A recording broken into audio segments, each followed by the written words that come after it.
Good morning, KG. I hope you guys are having a great start to your day. My name is Whitney, and I am Aspen's mom. And I wanted to read a special book to you guys today that Aspen enjoys and can often be caught reading in his room. And it's about tennis legends. It's called the Tennis Legends Alphabet. And if you guys don't already know this, Aspen plays tennis. It's one of his favorite, if not his favorite, sports. And he is a fourth generation of tennis players. So behind me is a tennis court. And his great-grandfather built that tennis court and played a lot of tennis on it. And then his grandfather, my dad, played a lot of tennis on that court. And then I, as a kid and an adult, played a lot of tennis on that court. So Aspen is now the fourth person in our family to be playing a lot of tennis on this tennis court. So he loves tennis, and so does our family. And that is why the Tennis Legends Alphabet is one of his favorite books. So I'm going to teach you a little bit about some tennis legends with the alphabet.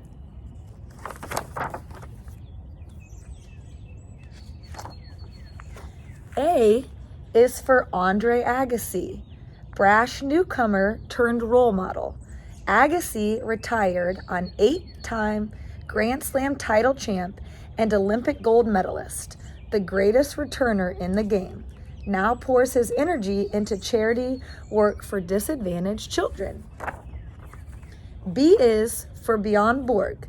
This teenage sensation went on to set the tennis world on fire in the 70s, becoming the first man to win 11 Grand Slam titles and over $1 million in prize money in a single season. Iceman was voted Sweden's most legendary sportsperson of all time. C is for Jimmy Connors, a fiery ball of energy and determination. No one gave their all like Jimbo. As reward for his efforts, he won 8 majors, and in 2019 still holds the record for number of titles won in the Open era, 109 titles. Legend. D is for Don Budge. In 1938, that's a long time ago, this popular American became the first player in history to complete the Grand Slam in 1 year, a monumental feat that took 25 years to equal. This gentleman of the game was considered the complete package and one of the greatest ever. E is for Chris Everett. Bursting onto the scene at the age of 16, the Ice Maiden soon shot to number 1 and became the game's most influential role model. Her composed baseline style and signature double-handed backhand bagged a legendary 18 majors in singles and 3 in doubles. So 18 plus 3, she won 21 titles. F is for Roger Federer. He's my favorite. With his poetic game and gentlemanly demeanor, the Swiss maestro is celebrated as the greatest legend the game has ever seen. With more majors than any other man, he has also won the Tour Sportsmanship Award a staggering 13 times. All hail King Roger. So the Sportsmanship Award is for your attitude and the way that you behave. So good sportsmanship means being nice to your opponents, being nice to the officials, and handling yourself with grace and poise. G is for Steffi Graf. With her athletic ability and aggressive game at the baseline, Graf is credited with inventing the modern style. As well as winning 22 Grand Slam titles, Germany's Golden Girl made history as the first and only winner of a Golden Grand Slam. Wonderbar. So a little fun fact, Steffi Graf, for G, is married to Andre Agassi, our A. H is for Martina Hingis. Setting records as the youngest Grand Slam champion and youngest world number one, her strategic mind made her brilliant at singles and even better at doubles. Hingis was appointed the first global ambassador for the Tennis Hall of Fame. I is for Ivan Lendl. While he never won Wimbledon, the Czech with the big serve and lethal topspin forehand dominated tennis in the 80s. He brought a quiet, steely focus to the game and transformed the sport with his systematic approach to training. So he practiced a lot. J is for John McEnroe. Look at him. He's broken his racket.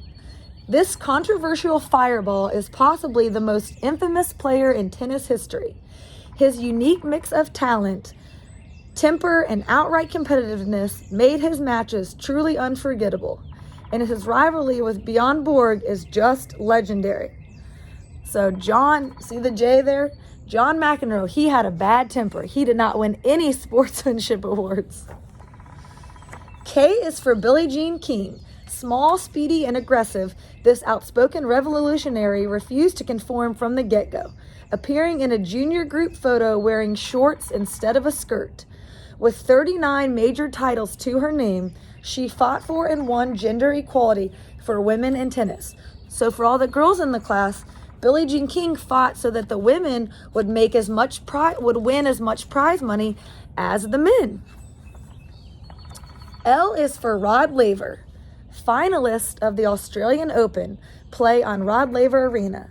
That's because Rocket, the left-handed Aussie, so he's left-handed just like Aspen, with a record 200 singles titles, amateur and open era, and 2 calendar year Grand Slams, is considered one of the greatest legends in the history of the sport. Whoa. M is for Martina Navratilova. She was hitting a tennis ball against a concrete wall in Prague, which is in the Czech Republic, at the age of 4, and had won the Czechoslovakian national tennis title by the age of 15. Including doubles, she won more Grand Slam titles than any other player in the history. Wow. N is for Novak Djokovic, the only male player to have won all 9 of the Masters 1000 tournaments. This fierce competitor also holds a career Grand Slam. The Joker has been hailed as one of the greatest by fellow legends like Rod Laver, that was our L, and is said to be the most perfect player of all time. O is for Mary Owing Outerbridge. After falling in love with tennis while living in Bermuda, Mary brought the game back with her to the U.S. in 1874.